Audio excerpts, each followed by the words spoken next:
nanti mundur. Ada, nah dari Cikeas, dari Cimanggis. Cimanggis. Allahu Akbar. Allahu Akbar. Allahu Akbar. Wah, itu.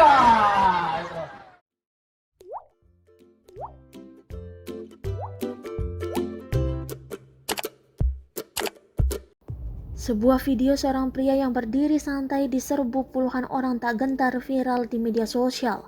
Video tersebut diunggah oleh akun Instagram @fakta.indo. Dalam video terlihat seperti tengah dalam penyelenggaraan sebuah acara. Pasalnya, baliho yang tertera di belakang bertuliskan memperingati Hari Maulid Nabi Muhammad. Seorang pria menggunakan jas, kopiah, dan sarung berdiri di antara pria lainnya. Ia hanya berdiri santai bahkan sesekali melipat tangan. Tiba-tiba, dari segala arah datang para pria lainnya ingin memukuli pria tersebut. Namun sang pria tak gentar bahkan terlihat santai.